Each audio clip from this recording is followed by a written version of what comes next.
देखो बेटा, अब हम लोग कुछ और भी चीज़ें पढ़ने वाले हैं क्योंकि क्लासिकल थ्योरी इतनी ही नहीं है ना? अब इतना तो हमने पढ़ लिया कि आउटपुट और एम्प्लॉयमेंट तो हमने जनरेट कर ली भई, है ना? कि इतने लेवल ऑफ एम्प्लॉयमेंट में इतना आउटपुट लेवल होगा और यही मैक्सिमम होएगा, ये सब हमने पढ़ लिया।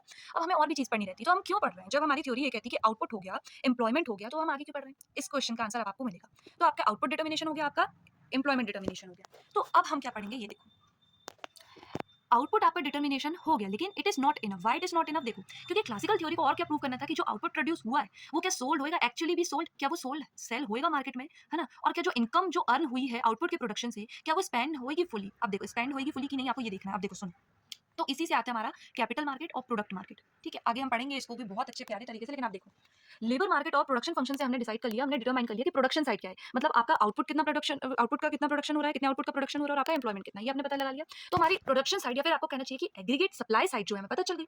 लेकिन अब जो आप प्रोडक्शन कर रहे हो, मान लो आपने खाना बना दिया, लेकिन आपको यही नहीं पता खाना खाने कौन आएगा, या जो खाना बच जाएगा उसका मैं क्या करूंगी, आपको यही नहीं पता। तो ये तो आधी अधूरी बात हो गई। तो आपको पता करना है कि डिमांड क्या है, कि जो आपने प्रोड्यूस किया या जो इकोनॉमी ने प्रोड्यूस किया, क्या वो सच में पूरी डिमांड हो रहा है, तो हो रहा है कि नहीं। देखो, यहाँ से हमने आउटपुट आउटपुट प्रोड्यूस कर लिया, और आउटपुट से क्या मिली हमें, इनकम मिली, और इनकम इज इक्वल टू होता है कंजम्पशन और सेविंग। मुझे 100 रुपए मिले तो मैं उसका या तो कंजम्पशन करूंगी या तो सेव कर लूंगी, है ना? अब मान लो कि कंजम्पशन हो रहा है, ठीक है, सेविंग हो रही है। मान लो 100 रुपए में मैं 10 रुपए भी सेव कर रही हूँ, तो मेरा कंजम्पशन आउटपुट लेवल से कम हो गया कि नहीं, है ना? कि भाई आउटपुट प्रोडक्शन से मुझे 100 रुपए आए, लेकिन मैंने कंजम्पशन केवल 90 का किया, 90 रुपीज का किया, और मैंने 10 रुपए भी सेव कर लिया। अब अगर 10 रुपए भी मैं सेव कर रही हूँ, तो मेरा कंजम्पशन आउटपुट से कम हो गया कि नहीं हो गया? हो गया। तो अब यहाँ आ गई प्रॉब्लम। अब ये प्रॉब्लम को सॉल्व कौन करेगा? कैपिटल मार्केट सॉल्व करेगा। कैसे? अब हम कैपिटल मार्केट में क्या बताएंगे, क्या प्रूव करेंगे कि saving is equal to income, मतलब सॉरी इन्वेस्टमेंट, की सेविंग में जितनी भी कर रही हूँ, सेविंग मैं 10 रुपए की कर रही हूँ, और वो 10 रुपए कुल मिला के पूरे क्या बन रहे हैं, इन्वेस्टमेंट बन रहे हैं। मतलब वो 10 रुपए फिर से इन्वेस्ट हो रहे हैं, और इन्वेस्ट हो रहे हैं का मतलब क्या है, डिमांड हो रही है। इन्वेस्टमेंट मतलब क्या? इन्वेस्टमेंट मतलब डिमांड ऑफ कैपिटल गुड्स। तो मतलब अगर मैं 10 रुपए की सेविंग कर रही हूँ और वो आगे चल के क्या बन रहा है, इन्वेस्टमेंट बन रहा है, तो क्या हो रहा है कि डिमांड हो रही है। ठीक है, ये हो गया हमारे सेविंग का डिमांड।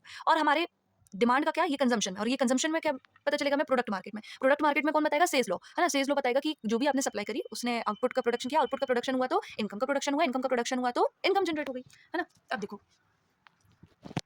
ये हमने पढ़ लिया कि it is determining output and employment level is not only enough. ठीक है, तो लेबर मार्केट और प्रोडक्शन मार्केट से हमें पता चल गई, लेबर मार्केट से एम्प्लॉयमेंट डिटरमाइन हो गई, प्रोडक्शन फंक्शन से हमारी आउटपुट या फिर इनकम डिटरमाइन हो गई। तो हमें ये पता चल गया कि हाउ मच इज प्रोड्यूस, लेकिन हमें अभी ये नहीं पता कि we do not know whether it will be demanded और नॉट। तो ये एक बड़ी प्रॉब्लम है। ठीक है, अब ये भी सॉल्व होगी। फिर देखो, इनकम जनरेट हो गई और पीपल सेव करेंगे, तो कंजम्पशन कम हो जाएगा आउटपुट से। तो ये जो गैप होगी, जो 10 रुपए का गैप होगा, जो मैंने प्रीवियस एग्जांपल में आपको बताया, वो क्या कर देगा, डिमांड कर देगा गैप में, मतलब सॉरी डिमांड में गैप कर देगा। और जो 10 रुपए के आइटम्स हैं वो अनसोल्ड रह जाएंगे। अनसोल्ड रह जाएंगे तो फर्म्स क्या करेंगी, प्रोडक्शन कट करेंगी, एम्प्लॉयमेंट कट करेंगी, और जो फुल एम्प्लॉयमेंट का क्लेम है ना क्लासिकल इकोनॉमिस्ट का, वो हो जाएगा रद्द। तो रद्द नहीं करना चाहते थे, तो अब आई सोल्यूशन की बारी। तो आया कैपिटल मार्केट। कैपिटल मार्केट ने क्या कहा कि कैपिटल मार्केट किस में वर्क करेगा, रेट ऑफ इंटरेस्ट में वर्क करेगा। सेविंग, इंटरेस्ट रेट बढ़ेगा तो सेविंग बढ़ेगी, इंटरेस्ट रेट कम होगा तो इन्वेस्टमेंट बढ़ेंगी। अब ये मैं बताऊंगी बाद में। तो मतलब सेविंग इंटरेस्ट रेट एडजस्ट करेगा until S is equal to I, या फिर saving is equal to investment. तो जो भी सेव होएगा विल ऑटोमेटिकली इन्वेस्ट हो जाएगा। यही ये की एजम्पशन है, ये बात याद रखना। तो कोई भी लीकेज नहीं है इनकम का, कोई भी फॉल नहीं है डिमांड में। और देखो, यहीं से आप एक दो एजम्पशंस को समझ सकते हो कि क्योंकि AD is equal to AS करना चाहते थे, इसलिए क्लोज इकोनॉमी रखे। क्लोज इकोनॉमी मतलब हमारे जो पैसे हैं, जो जितना भी इनकम जनरेट हुआ वो कहीं बाहर नहीं जाएगा इम्पोर्ट्स के रूप में। और दूसरा क्या, कोई अदर लीकेज नहीं है ना। मतलब सेविंग जो है, लोग मनी की वैल्यू स्टोर ऑफ वैल्यू में है ही नहीं। Money is only medium of exchange, कि मतलब सेविंग क्या हो गई, इन्वेस्टमेंट में बदल गई। कोई स्टोर ऑफ वैल्यू करके नहीं रख रहा कि मैं 100 लाख रुपए कर लूँ, 1.5 लाख रुपए कर लूँ, कुछ भी नहीं। ठीक है, तो इससे क्या होगी, डिमांड में फॉल नहीं होगी, और फिर से क्या हो जाएगा, फुल एम्प्लॉयमेंट आ जाएगा। ठीक है, अब यहाँ से देखो, कंजम्पशन हो गया हमारा प्रोडक्ट मार्केट, इन्वेस्टमेंट हो गया हमारा कैपिटल मार्केट। अब देखो, एडी मतलब होता है सी प्लस आई, है ना? Since Y is equal to C plus S, मतलब कि वाई मतलब इनकम का है, कंजम्पशन प्लस सेविंग है, and S is equal to I, saving क्या है, saving is equal to investment है।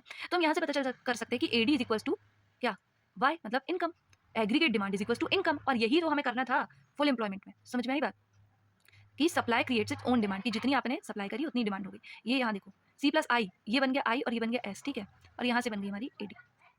आई होप अब आपको समझ में आया होगा कि हम पढ़ क्यों रहे हैं, है ना? ये याद रखेंगे आप। फिर हम आगे देखेंगे कि हमें पढ़ना क्या है, लेकिन इससे पहले आपको याद रखना चाहिए कि हम पढ़ क्यों रहे हैं। अच्छा, अब देखो, हमने पहले आउटपुट और ये सब डिटर्मिनेशन क्यों पढ़ा, पहले ये क्यों नहीं पढ़ा। अब देखो, क्लासिकल थ्योरी के हिसाब से प्राइमरी फोकस क्या रहता है, एग्रीगेट सप्लाई में फोकस रहता है। ठीक है, मतलब आउटपुट और एम्प्लॉयमेंट डिटर्मिनेशन से हमारा एग्रीगेट सप्लाई वो होगा, और एग्रीगेट सप्लाई किससे होगा, ये सबसे होगा। तो मतलब क्लासिकल जो इकोनॉमी थी, इट इज सप्लाई डिटरमाइंड, है ना? Supply creates its own demand, ये याद रखना। तो एएस सेंट्रिक होती थी क्लासिकल थ्योरी।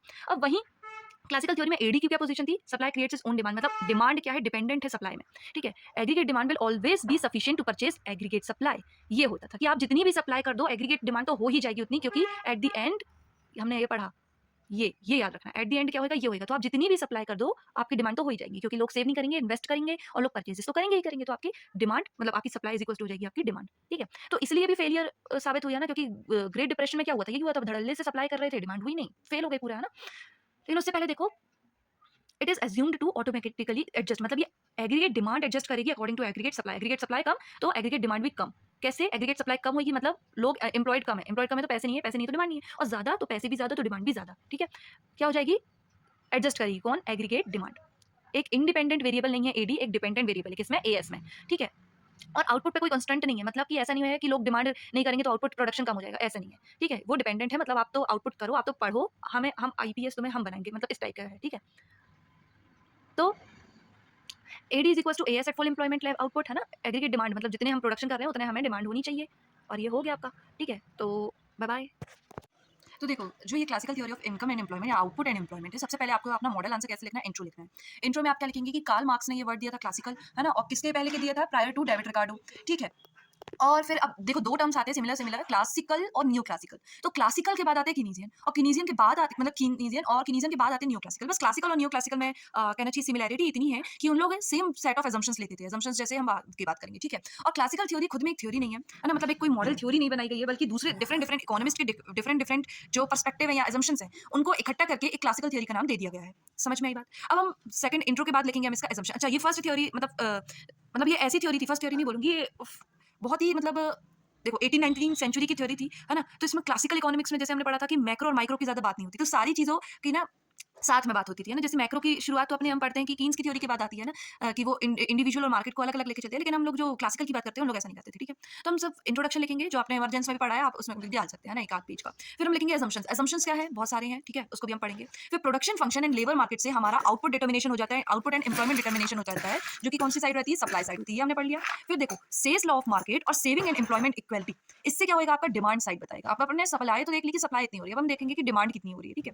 डिमांड बताएगा, डिमांड साइड कौन कौन बताएगा, सेल्स लॉ ऑफ मार्केट और सेविंग एंड एम्प्लॉयमेंट, सॉरी यार ये एम्प्लॉयमेंट नहीं है, ये इन्वेस्टमेंट होगा, ये इन्वेस्टमेंट होगा, ठीक है। सेविंग एंड इन्वेस्टमेंट इक्वालिटी क्या बताएगा कि डिमांड साइड क्या है, इक्वल होगी सप्लाई साइड से, इन्वेस्टमेंट, ओके। तो देखो सेल्स लॉ ऑफ मार्केट क्या कहता है, supply creates its own demand, मतलब आप जितना भी सप्लाई करोगे, है ना, जितनी भी मतलब कि प्रोडक्शन होगा वो अपनी डिमांड खुद बना लेगा। तो यहाँ पे देखो, अब देखो आउटपुट जनरेशन हो गया, मतलब इनकम जनरेशन होगा, और इनकम जनरेशन मतलब होता है C plus S, consumption plus saving. मुझे 100 रुपए मिल रहे तो या तो मैं कंजम्पशन करूंगी या सेव कर लूंगी, है ना, मतलब या नहीं, मतलब दोनों करूंगी, ठीक है। ये तो एक भी कर सकती है, लेकिन सेविंग पूरी नहीं करूंगी, अब आगे आप समझेंगे ना, हमने एडी में देखा था। अब देखो अपन ने देख लिया कि सप्लाई हो रही है, मान लो 100 यूनिट्स की सप्लाई हो रही है, ठीक है, ये है आउटपुट 100 का, है ना, 100 का आउटपुट मिला। अब मैंने 90 का क्या कर लिया, कंजम्पशन कर लिया, 10 की मैंने सेविंग कर ली। तो सेल्स लॉ मार्केट क्या कहता है कि supply creates its own demand. अब सप्लाई तो 100 की हुई, अब डिमांड कितनी हुई, 90 की हुई, है ना। अब हमें सिर्फ कंजम्पशन को देखा क्योंकि अभी हमने, अब हम देखेंगे कैपिटल मार्केट को। तो कैपिटल ये हो गया प्रोडक्ट मार्केट और ये हो गया कैपिटल मार्केट। तो सेविंग एंड इन्वेस्टमेंट इक्वालिटी से क्या होगा आपका कि ये पूरा ये कंपोनेंट जो है y is equal to C plus S, ये पूरा हो जाएगा, है ना। जो आउटपुट आपने बनाया या तो वो कंजम्पशन में जाएगा या तो सेविंग में जाएगा। और सेविंग क्लासिकल थ्योरी क्या कहती है कि सेविंग इज इक्वल्स टू क्या अपना आई, एस इज इक्वल्स टू आई। तो अब देखो हम यहाँ पे लिख सकते हैं सी प्लस एस की जगह सी प्लस आई, और सी प्लस आई कंजम्पशन प्लस इन्वेस्टमेंट क्या होता है हमारा, एडी होता है कि नहीं होता है। तो मतलब aggregate demand is equals to C plus I is equals to output, ये सारी चीजें एक सी हो गई कि नहीं, तो ये इक्विलिब्रियम में आ गया, है ना। अब saving is equals to investment, ये हम देखेंगे क्लासिकल थ्योरी ऑफ इंटरेस्ट में भी। बट आप देखो कि सेविंग और इन्वेस्टमेंट इक्वलिटी किससे मेंटेन होती है, हमारे इंटरेस्ट रेट से मेंटेन होती है, ठीक है। अब देखो ये अब हमने देख लिया कि AD is equals to C plus I is equals to Y, ये सारा हमारा फुल एम्प्लॉयमेंट में आ गया, आगे की नहीं, सप्लाई साइड इक्वल हो गई डिमांड साइड की, तो ये इक्विलिब्रियम आ गया, ठीक है, इक्विलिब्रियम आ गया eight full employment, okay. Full employment हमने यहाँ से देखा था और ये हमें पता चल गया कि इक्विलिब्रियम आ गया सप्लाई साइड और डिमांड साइड दोनों में, और ये फुल एम्प्लॉयमेंट में पहले से था। अब देखो the economy automatically operates at full employment. अब देखो अब ये फुल एम्प्लॉयमेंट में तो आ चुका है डिमांड और सप्लाई, ठीक है, लेकिन अब इकोनॉमी ऑटोमेटिकली ऑपरेट करेगी फुल एम्प्लॉयमेंट में। यदि अगर कोई भी मार्केट में डिसइक्विलिब्रियम आया तो एजम्पशंस ऐसी रखी गई है कि इकोनॉमी वापस से फुल एम्प्लॉयमेंट में आ जाएगी। जैसे कि लेबर मार्केट में फ्लेक्सिबिलिटी रहेगी वेज रेट्स की। अब वेज रेट्स की फ्लेक्सिबिलिटी रहेगी तो लेबर मार्केट में डिमांड और सप्लाई देखेंगे, डिमांड और सप्लाई ऑफ लेबर। लेबर की डिमांड बढ़ेगी तो वेज रेट भी बढ़ेगी, है ना। डिमांड बढ़ेगी तो वेज रेट बढ़ेगी और सप्लाई बढ़ेगी तो वेज रेट कम होगी। तो ऐसे इन लोगों का लेबर मार्केट मेंटेन रहेगा, इक्विलिब्रियम में रहेगा। फिर कैपिटल मार्केट में बात होगी हमारी सेविंग और इन्वेस्टमेंट की। सेविंग और इन्वेस्टमेंट इक्वल रहेंगे बाय इंटरेस्ट रेट, है ना। इन्वेस्टमेंट बढ़ेगा तो इंटरेस्ट रेट क्या होगा, बढ़ेगा, और सेविंग बढ़ेगी तो इंटरेस्ट रेट कम होगा। तो इन लोग ऐसे बनाएंगे, ठीक है। ये फंक्शन होते हैं, है ना। लेबर मार्केट इससे रखेगा डब्ल्यू से, ठीक है। कैपिटल मार्केट रखेगा आई आर से, ठीक है। प्रोडक्ट मार्केट में प्राइस की बात करेंगे, प्राइस भी फ्लेक्सिबल है। तो मान लो एक्सेस डिमांड हो गई, है ना? एक्सेस डिमांड में क्या होएगा, प्राइस बढ़ जाएगा और एक्सेस सप्लाई में प्राइस क्या हो जाएगा, कम हो जाएगा। वहीं आपको ये एक्सेस डिमांड, एक्सेस सप्लाई की चीज़ें यहाँ पे देख के चलनी है, तो फ्लेक्सिबिलिटी इंश्योर करेगी और एडजस्ट कर लेगी फिर से इक्विलिब्रियम लेवल को एट फुल एम्प्लॉयमेंट। ठीक है, समझ में आया? फुल एम्प्लॉयमेंट यहाँ से ये सारे मार्केट इक्विलिब्रियम लेवल पे रहेंगे eight full employment bye adjusting, और एडजस्टिंग कौन करेगा? Flexible wage rate, interest rate और प्राइस, है ना? और ये डिफरेंट डिफरेंट मार्केट की हमने बात करी। अब हम बात करेंगे मनी मार्केट की, मनी मार्केट इक्विलिब्रियम की। ठीक है, तो मनी मार्केट इक्विलिब्रियम क्या कहता है? ये होती है quantity theory of money. Quantity, क्योंकि क्लासिकल थ्योरी का बेस क्या है? Quantity theory of money. Quantity theory of money के अनुसार M V is equal to P T. M होता है मनी सप्लाई, वी होता है वेलोसिटी ऑफ मनी, पी होता है प्राइस और टी होता है हमारा आउटपुट, टोटल आउटपुट या टोटल ट्रांजैक्शन कहते हैं इसे। ठीक है, तो देखो हमने लॉन्ग क्या करते हैं हम कि वी और टी को क्या ले लेते हैं? कांस्टेंट ले लेते हैं। तो एम इज इक्वल टू आ जाता है पी, मतलब कि money supply is equal to आ जाता है आपका प्राइस। तो मतलब आप आउटपुट को नहीं बदल सकते आप, ठीक है, ये इतना पता करो। अब आप money supply is equal to आ गया आपका पी, ठीक है, इन दोनों को कांस्टेंट लेने के बाद। तो इसका मतलब ये है कि आप मनी सप्लाई को बढ़ाओगे तो जनरल प्राइस लेवल भी बढ़ जाएगा, मनी सप्लाई को कम करोगे तो जनरल प्राइस लेवल भी कम हो जाएगा। बस मनी न्यूट्रल है, मनी खुद में ऐसा कोई रोल नहीं प्ले कर रहा है जो कि आउटपुट या फिर जो एम्प्लॉयमेंट को फर्क डाले। मनी सिर्फ क्या कर रहा है? प्राइस को उथल पुथल कर रहा है। मतलब मनी सप्लाई बढ़ाने से आप इन्फ्लेशन तो बढ़ा सकते हो लेकिन आप ग्रोथ नहीं कर सकते। इन्फ्लेशन मतलब प्राइस लेवल में बढ़ोतरी आ जाएगी लेकिन ग्रोथ, आउटपुट में ग्रोथ नहीं होगी, क्योंकि आउटपुट क्या है? फुल एम्प्लॉयमेंट में है। आउटपुट किससे डिटरमाइन हो रहा है हमारा? जहाँ पे फुल एम्प्लॉयमेंट है। तो फुल एम्प्लॉयमेंट अगर है तो आउटपुट तो अब आप इंक्रीज कर नहीं पाओगे। तो आउटपुट तो इंक्रीज नहीं हो रहा है बल्कि हम मनी बढ़ा रहे हैं, मनी सप्लाई बढ़ा रहे हैं, तो प्राइस लेवल मतलब इन्फ्लेशन जरूर हो रहा है ना? और फिर इन्फ्लेशन होगा तो फिर मनी सप्लाई को कम करना पड़ेगा एंड ऑल। ठीक है, तो आई होप आपको इतना सब कुछ समझ में आ गया होगा। फिर हम अभी बुक से देखेंगे। ठीक है, तो इस बात को आप नोट कर लेंगे, ये बहुत इंपॉर्टेंट है। जो अभी हमने पढ़ा उसकी ये समरी है कि क्लासिकल थ्योरी में फुल एम्प्लॉयमेंट आप कहाँ से ले लेते हो, डिटरमिन करते हो पहले लेबर मार्केट से के इंटरेक्शन से, डिमांड और सप्लाई ऑफ लेबर के, और फिर प्रोडक्शन फंक्शन के साथ फुल एम्प्लॉयमेंट को मिला के आप full employment level of output भी देख लेते हो। ठीक है, और ये full employment level of output पे क्या होगा? इक्विलिब्रियम मेंटेन रहेगा डिफरेंट डिफरेंट मार्केट्स में, like labour market, capital market and product market. Through labour market में कैसे? Flexibility of wages, capital market में कैसे? Flexibility of interest rate, and product market में कैसे? फ्लेक्सिबिलिटी ऑफ प्राइसेस में। ठीक है, तो इन सबसे क्या रहेगा? इक्विलिब्रियम में रहेगी हमेशा इकोनॉमी। मतलब अगर स्लाइटली कोई डिसइक्विलिब्रियम आता भी है तो ये फ्लेक्सिबिलिटी क्या इंश्योर करेगी कि economy full employment level of output and employment में हमेशा इक्विलिब्रियम में रहे एट डिफरेंट मार्केट्स ऑल्सो। ठीक है, वो कैसे निकाला था ये बस थोड़ा सा याद कर लो कि full employment of labour is equal to full employment level of output. ठीक है, ये हमारा आ गया फुल एम्प्लॉयमेंट, और बाकी चीजें इंश्योर करेंगी कि बाकी चीजें इक्विलिब्रियम में है। ठीक है, तो देखो अब हम बात करने वाले हैं एग्रीगेट डिमांड साइड की। ठीक है, और जिसको कौन डिफेंड करते हैं? दो चीजें, सेल्स लॉ ऑफ मार्केट और आपका सेविंग एंड इन्वेस्टमेंट इक्वालिटी। ठीक है, तो अब हम ये पढ़ने वाले, सप्लाई साइड को हम देख चुके हैं, इसमें बिल्कुल कंफ्यूज नहीं होना। अब सेल्स लॉ ऑफ मार्केट क्या है? फ्रेंच इकोनॉमिस्ट जीन बैप्टिस्ट से, अगर प्रोनाउंसिएशन में दिक्कत हो तो सॉरी। ठीक है, इनका एक लॉ है जो कि कोर पिलर है क्लासिकल इकोनॉमिक्स का और classical theory of income and employment का। ये क्या कहते हैं कि supply creates its own demand. ठीक है, अब ओन डिमांड कौन सी मार्केट में? चाहे आप बार्टर सिस्टम की मार्केट की बात कर ले, जो मार्केट बार्टर सिस्टम फॉलो करता है, या मॉनेटरी सिस्टम। अब बार्टर सिस्टम में supply creates its own demand कैसे? मान लो मेरा प्रोडक्ट, मैं प्रोडक्शन कर रही हूँ गेहूं का और मुझे लेना है जूते, तो मैं उतने ही गेहूं का प्रोडक्शन करूंगी जितने में मुझे जूते चाहिए, और जूते वाला भी उतने ही जूते बनाएगा जितना उसको गेहूं चाहिए या अदर चीजें चाहिए। ठीक है, तो सप्लाई अपनी खुद की डिमांड बना रही है। ठीक है, मतलब मैं जो सप्लाई कर रही हूँ मैं उतनी ही कर रही हूँ जितनी मैं डिमांड कर रही हूँ, तो ये इक्वालिटी है मतलब सप्लाई और डिमांड के बीच में। ठीक है, ऐसे मॉनेटरी सिस्टम में कैसे कि देखो इन लोग क्या लेते थे? एक्सचेंज मनी का फंक्शन लेते थे as a medium of exchange, not store of value. ये असम्पशन बहुत ध्यान से रखना है। तो मैं क्या करूंगी, मैंने मान लो 100 यूनिट्स किसके बनाए, डिब्बे बना दिए कुछ बॉर्नवीटा। ठीक है, 100 यूनिट डिब्बे बना लिया, अब मैंने सबको सैलरी बांट दी। ठीक है, तो सैलरी बांट दी अगर मैंने 10-10 रुपए 10 लोगों को, अब उन लोग क्या करेंगे? 10 रुपए आ गए उन लोग के पास, अब उन लोग फिर कंजम्पशन करेंगे। तो सप्लाई क्या बना रही है? इतना फैक्टर ऑफ प्रोडक्शन को पैसे दे रही है कि उन लोग कंजम्पशन फिर से कर पाए, और कंजम्पशन मतलब डिमांड। तो मतलब 10 लोग फिर से 10-10 चीजें खरीद लेंगे, तो क्या हो जाएगी? सप्लाई ने फिर से डिमांड बना दी, 100 की सप्लाई हुई और 100 की डिमांड हो जाएगी। अब यहाँ एक बात आती है हल्की सी कि आप बोलेंगे सेविंग भी तो हो सकती है। आप कंजम्पशन वाला तो आपने चलो बता दिया कि 90 बिक्री भी कर लेंगे, लेकिन सेविंग वाले तो पार्ट है, तो सेविंग वाला हम कैपिटल मार्केट से करेंगे। ठीक है, अब आपको थोड़ा इंटरकनेक्शन समझ में आ रहा होगा। तो AD in the economy, aggregate demand in the economy किसके बराबर हो जाएगी? एग्रीगेट सप्लाई के बराबर हो जाएगी। ये बात ध्यान रखना, एग्रीगेट सप्लाई क्या होगा? इंडिपेंडेंट होगा इसमें, और एग्रीगेट डिमांड डिपेंडेंट होगी किसमें? सप्लाई में। ठीक है, क्लासिकल थ्योरी और कीन्स की थ्योरी में बस यही फर्क है कि इन लोगों ने एग्रीगेट सप्लाई को क्या रखा है? सेंटर में रखा है। तो मीनिंग क्या है? Production of goods and services automatically generates the necessary income and purchasing power to buy all that is produced, preventing a prolong growth, over production और under supply of demand in the economy. मतलब ना तो over production होगा, मतलब ना तो ऐसा होगा कि सप्लाई डिमांड से ज्यादा हो जाएगी, ना तो ऐसा होगा कि सप्लाई डिमांड से कम होगी, बल्कि इकोनॉमी क्या रहेगी? हमेशा इक्विलिब्रियम में रहेगी। There is no over production और डेफिशिएंट डिमांड इंप्लाइंग, है ना? The economy is always in the state of full employment equilibrium. जो फुल एम्प्लॉयमेंट आया है उसकी इक्विलिब्रियम में रहेगी, है ना? अब आपको मैंने ये सिखाया था कि aggregate supply equal to aggregate demand at full employment equilibrium, मतलब यही है ना? तो एएस क्या आ गया हमारा? वाई के बराबर आ गया है कि नहीं?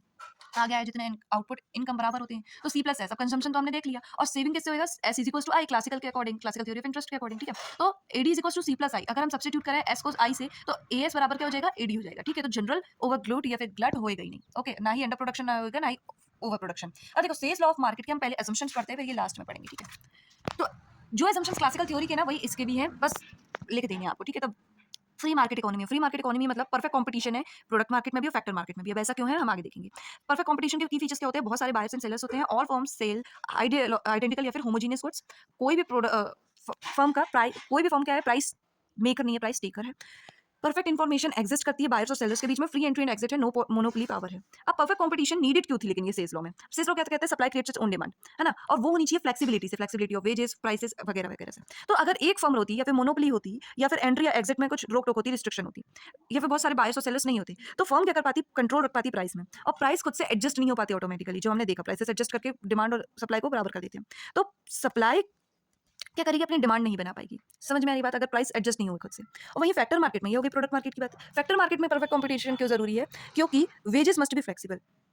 मतलब फैक्टर मार्केट मतलब वहां जहां हम फैक्टर और प्रोडक्शन का एक्सचेंज करते हैं, तो वेज अगर फ्लेक्सिबल नहीं होगा तो एम्प्लॉयमेंट अनएम्प्लॉयमेंट की सिचुएशन भी आ सकती है। Interest rate must adjust, interest rate, wage, price flexibility के लिए ही हमने परफेक्ट कंपटीशन मार्केट लिया है। ठीक है। Unemployment becomes only if wages fall and when there is unemployment, interest rate fall when saving is high, capital moves freely to sources. ठीक है, ये हो गया हमारा कौन सा परफेक्ट कंपटीशन का। अब सेकंड है price wage flexibility. In classical theories price and wages move freely towards the to upwards and downwards. मतलब मार्केट को क्लियर करने के लिए अपवर्ड भी हो सकती है प्राइसेस और वेजेस, और डाउनवर्ड भी हो सकते हैं। गुड्स अगर अनसोल्ड है मतलब डिमांड कम है तो प्राइस कम हो जाएंगे, प्राइस कम होंगे तो डिमांड बढ़ जाएगी। अगर वर्कर्स अनएम्प्लॉयड है तो मतलब बहुत सारे वर्कर्स जो हैं चाहते हैं कि हमें कम वेजेस में भी काम मिल जाए, वेजेस कम हुए तो कॉस्ट ऑफ प्रोडक्शन कम होगी, कॉस्ट ऑफ प्रोडक्शन कम होगी तो क्या बढ़ेगा कि प्राइस भी कम हो जाएगा, प्राइस कम होगा तो डिमांड बढ़ जाएगी, और डिमांड बढ़ जाएगी तो फिर से वर्कर्स की नीड हो जाएगी तो वेजेस भी बढ़ जाएंगे। डिमांड बढ़ेगी तो प्राइस बढ़ जाएंगे, और लेबर स्कार्स मतलब लेबर कम होगी तो वेजेस भी बढ़ जाएंगे। ठीक है। अब ये इंश्योर करेगा कि ना ही अनएम्प्लॉयमेंट हो और ना ही ओवर प्रोडक्शन हो। ठीक है, लेबर मार्केट में और प्रोडक्ट मार्केट में। So market remain in equilibrium, market किस में रहेंगे, इक्विलिब्रियम में। और अगर फ्लेक्सिबल प्राइसेस और वेजेस नहीं होते विदाउट, तो थ्योरी क्या हो जाती है, कोलैप्स हो जाती है। सेल्स लॉ क्या कहते हैं, supply creates its own demand, है ना। अगर 100 रुपए का गुड प्रोड्यूस है और आपकी लेकिन 80 की डिमांड है, तो ये क्या होगी, एक्सेस सप्लाई होगी, प्राइसेस कम हो जाएंगे और गुड्स चीपर हो जाएंगे, है ना। अब देखो गुड्स चीपर क्यों हुए, क्योंकि प्राइस कम हुए, प्राइस की फ्लेक्सिबिलिटी है इसलिए हुए। अगर प्राइस की फ्लेक्सिबिलिटी नहीं होती तो गुड्स भी चीपर नहीं होते और पूरी थ्योरी क्या हो जाती है, कोलैप्स हो जाती है। लेकिन अब प्राइस कम हुए, लोअर प्राइस में डिमांड बढ़ जाएगी, फिर एक्सेस सप्लाई क्या हो जाएगी, डिसअपियर हो जाएगी।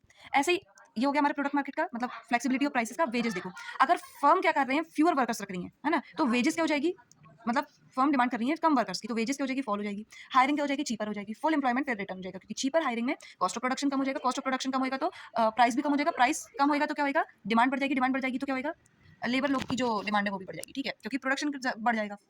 तो प्राइस वेज फ्लेक्सिबिलिटी इंश्योर करेगी कि क्या रहे, इक्विलिब्रियम रहे डिफरेंट डिफरेंट मार्केट्स में। फुल एम्प्लॉयमेंट एक नेचुरल आउटकम है। ठीक है, ये कोई असम्पशन नहीं है बल्कि नेचुरल आउटकम है ना, क्योंकि वेजेस क्या है, फ्लेक्सिबल है। वेजेस फ्लेक्सिबल इंश्योर करेंगे कि मार्केट में क्या रहे, फुल एम्प्लॉयमेंट रहे। फुल एम्प्लॉयमेंट, अच्छा full employment is not equal to zero unemployment. मतलब ऐसा नहीं है कि कुछ भी अनएम्प्लॉयमेंट ना रहे, बल्कि फ्रिक्शनल या फिर वॉलंटरी अनएम्प्लॉयमेंट, मतलब कि अगर हम लोग प्रिवेलिंग वेज रेट पे क्या है कि नहीं चाह रहे अगर करना तो नहीं। अब फुल एम्प्लॉयमेंट क्या होता है, labour demand, demand of labour is equal to supply of labour. ठीक है, फुल एम्प्लॉयमेंट ये होता है। अनएम्प्लॉयमेंट मतलब labour supply is greater than labour demand. ठीक है, मतलब वर्कर्स ज्यादा है और जॉब कम है, तो नो इन्वॉल्व। अब इसका मतलब क्या आएगा फुल एम्प्लॉयमेंट का, कि अगर कोई जॉब ढूंढ रहा है तो उसको जॉब मिलेगी प्रिवेलिंग वेज रेट पे। ठीक है, चलो अब ये असम्पशन क्यों ली गई क्लासिकल इकोनॉमिस्ट ने, क्योंकि इन्होंने अज्यूम किया कि प्राइस वेज एडजस्ट कर जाएंगे, इंटरेस्ट रेट भी एडजस्ट कर पाएंगे। अब ऑटोमेटिक एडजस्टमेंट क्या होगा, मार्केट के नॉट सेटल। अब ये ऑटोमेटिक एडजस्टमेंट के, ये जितनी भी ऑटोमेटिक एडजस्टमेंट है उनके कारण मार्केट फुल एम्प्लॉयमेंट के नीचे सेटल हो ही नहीं पाएगा। ठीक है, तो फुल एम्प्लॉयमेंट कोई गोल नहीं था बल्कि नेचुरल आउटकम था। अकॉर्डिंग टू सेल्स law supply creates its own demand. अब तो आपको याद ही होगा। अब जब प्रोड्यूसर्स गुड्स बनाएंगे तो उन लोग इनकम अर्न करेंगे तो गुड्स को purchase goods use to purchase goods creating, फिर इक्वल डिमांड हो जाएगी। मतलब ये इनकम जो वर्कर्स को मिलेगी उन लोग भी गुड्स खरीद लेंगे और इक्वल डिमांड हो जाएगी। तो production automatically generates enough income to buy all outwards, जो कि मैंने आपको पहले से समझाया है ना। इसके लिए इनवॉलेंट्री अनएम्प्लॉयमेंट नहीं होना चाहिए, मतलब कोई ऐसा नहीं होना चाहिए जिसको जॉब नहीं मिल रही, जॉब नहीं करेगा क्योंकि तो वो डिमांड भी नहीं कर पाएगा, डिमांड कम हो जाएगी सप्लाई से। ठीक है, इनकम कम होगी, स्पेंडिंग कम होगी, डिमांड इनसफिशिएंट हो जाएगी, तो सप्लाई में नॉट बी सोल्ड और सेल्स लॉ हो जाएगा, फेल हो जाएगा। इसलिए सेल लॉ क्या देखता है कि एजम्पशन होए फुल एम्प्लॉयमेंट की होए, और इसलिए सेल लॉ देखता है कि क्या होए, प्राइस वेज की फ्लेक्सिबिलिटी होए, ताकि क्या होए, एडजस्टमेंट में आ सके सारी मार्केट। अब लेजर मतलब गवर्नमेंट का कंट्रोल नहीं होगा, रोल नहीं होगा, क्योंकि सेल लॉ तभी वर्क कर पाएगा जब इकोनॉमी फ्रीली एडजस्ट करेगी खुद में, ऑटोमेटिकली मैकेनिज्म रहेगा कि सप्लाई डिमांड के बराबर हो जाए। अब गवर्नमेंट रहेगी तो वो प्राइस कंट्रोल करेगी, वेज कंट्रोल करेगी, इंटरेस्ट रेट को बढ़ाएगी, लेकिन ये सारे रिस्ट्रिक्शन प्रॉब्लम को बढ़ा देंगे, प्रॉब्लम को सॉल्व नहीं करेंगे। ठीक है, तो प्राइस फ्लेक्सिबिलिटी क्या इंश्योर करेगी, सप्लाई और demand to clear market, excess demand और एक्सेस सप्लाई। ठीक है, ये आप देख लो, ये समरी टाइप की है। अब देखो यहाँ पे फॉर्मल एनालिसिस देखो, आइडेंटिटी वर्सेस इक्वालिटी के, कि सेल्स लॉ के दो मॉडर्न इंटरप्रिटेशन निकाले जाते हैं, कि जो कि लेटर मतलब जेबीसी के बाद जो इकोनॉमिस्ट आए उन्होंने करे, to clarify the actually what Say actually meant. देखो ये इंट्रोड्यूस क्यों हुए? क्योंकि हमें कन्फ्यूजन था कि सेज लॉ बोलना क्या-क्या चाहते हैं। अब क्या सेज लॉ के अनुसार ये था कि demand is equals to supply, मतलब इमीडिएट इक्वालिटी कि डिमांड जितनी होगी उतनी सप्लाई होगी, या जेबी से ये कहना चाहते थे कि इवेंचुअली इक्वालिटी होगी प्राइस एडजस्टमेंट के बाद। तो ये 2 इकोनॉमिस्ट वर्जन आए जो डिफरेंट इकोनॉमिस्ट ने दिए, क्योंकि कीन्स ने इसका स्ट्रॉन्ग वर्जन को क्या किया था, अटैक किया था। क्योंकि कीन्स के टाइम में क्या हो रहा था कि ओवर प्रोडक्शन हो रहा था, ग्रेट डिप्रेशन आया तो ओवर प्रोडक्शन हो रहा था, तो ये वाली बात तो फॉल्स हो गई इम्प्लीकेशन की कि जनरल ग्रोथ इम्पॉसिबल, और नो इनवॉलेंट्री अनएम्प्लॉयमेंट, ये बात भी क्या हो गई, फॉल्स हो गई, क्योंकि बहुत इंप्लॉयमेंट था, 20 से 25% हो गया था अनएम्प्लॉयमेंट। तो क्लासिकल व्यू को डिफेंड करने के लिए इकोनॉमिस्ट ने क्या कहा कि मे बी से ओनली मेंट वीकर वर्जन, मतलब स्ट्रॉन्ग वर्जन नहीं कि इक्वालिटी इन इक्विलिब्रियम, मतलब इक्विलिब्रियम में इक्वालिटी हो सकती है लेकिन इक्वालिटी बिल्कुल एज इट इज नहीं हो सकती। तो इकोनॉमिस्ट ने ये 2 मॉडर्न इंटरप्रिटेशन निकाली ताकि से की वो बात को 2 अलग-अलग स्ट्रेंथ में बता सकें। जो वीकर स्ट्रेंथ है ना? वो क्या कहता है कि लॉन्ग रन सेंस या इक्विलिब्रियम सेंस में क्या होएगा, सप्लाई डिमांड के बराबर होगी, तो इसको हम कहते हैं इक्वालिटी वाला, फॉर्मल एनालिसिस ऑफ इक्वालिटी। और एक स्ट्रिक्ट वर्जन या स्ट्रॉन्ग स्ट्रेंथ में देखें हम, तो वो होएगा आपका आइडेंटिटी वाला कि आइडेंटिकल इक्वल होएगा, ये यहाँ देखो इमीडिएट इक्वालिटी होगी, है ना, लॉन्ग रन पे इक्वालिटी नहीं होगी, ठीक है। तो ये हो गया हमारा सेज लॉ ऑफ मार्केट, ठीक है। तो Say's law of market ensure करेगा कि demand is equals to supply. अब कैपिटल मार्केट में आ जाते हैं हम, तो कैपिटल मार्केट क्या इंश्योर करेगा कि जो सेविंग बच रही है कहीं भी, वो सेविंग क्या हो, इन्वेस्टमेंट बन जाए। तो ये है सेविंग इन्वेस्टमेंट। सेविंग क्या होगा, फंक्शन ऑफ इंटरेस्ट रेट होगा, investment function of inversely related to interest rate होगा। तो मतलब कि अगर हम यहाँ इंटरेस्ट रेट ले, यहाँ कैपिटल है, तो सेविंग ऐसे जाएगा, मतलब इंटरेस्ट रेट के साथ सेविंग बढ़ती जाएगी। इंटरेस्ट रेट बढ़ेगा तो मैं ज्यादा सेव करना चाहूंगी क्योंकि मुझे ज्यादा पैसे मिलेंगे, और इंटरेस्ट रेट बढ़ेगा तो मैं कम इन्वेस्टमेंट करना चाहूंगी, कम कॉस्ट ऑफ बोरिंग क्योंकि मेरी बढ़ जाएगी। तो जहाँ सेविंग और इन्वेस्टमेंट कम मिलेंगे, वहाँ हमारा क्या होता है, हो जाएगा रेट ऑफ इंटरेस्ट तय हो जाएगा। और वहीं के नीचे इक्विलिब्रियम लेवल पे हमारा कैपिटल आ जाएगा कि ओ डब्ल्यू, मान लो ओ डब्ल्यू कैपिटल पे आपका O R interest rate prevail करेगा, और ये सेविंग और इन्वेस्टमेंट की इक्वालिटी हो जाएगी। अब सेविंग, अब मान लो रेट ऑफ इंटरेस्ट बढ़ के यहाँ हो गया, तो इंटरेस्ट इन्वेस्टमेंट, मतलब इन्वेस्टमेंट रेट ऑफ इंटरेस्ट बढ़ गया तो इन्वेस्टमेंट क्या हो गया, कम हो गया, इस पॉइंट में आएगा। और सेविंग आपकी इस पॉइंट में यहाँ आएगी, मतलब सेविंग ज्यादा इन्वेस्टमेंट कम है, तो रेट ऑफ इंटरेस्ट क्या है, क्योंकि बढ़ा हुआ है। अब सेविंग ज्यादा इन्वेस्टमेंट कम है तो क्या होगा, इन्वेस्टमेंट, एक मिनट, तो रेट ऑफ इंटरेस्ट क्या हो जाएगा, नीचे चला जाएगा, और फिर से इन्वेस्टमेंट और सेविंग बराबर हो जाएंगे। और वहीं अगर इस पॉइंट पे रेट ऑफ इंटरेस्ट कम है और इन्वेस्टमेंट सेविंग कम है और इन्वेस्टमेंट ज्यादा है, तो लोग क्या करेंगे, फिर से, मतलब सेविंग अब कम है, इन्वेस्टमेंट तो चाहिए लेकिन कैपिटल, तो फिर से रेट ऑफ इंटरेस्ट बढ़ जाएगा और फिर से ये दोनों इक्वल हो जाएंगे, ठीक है।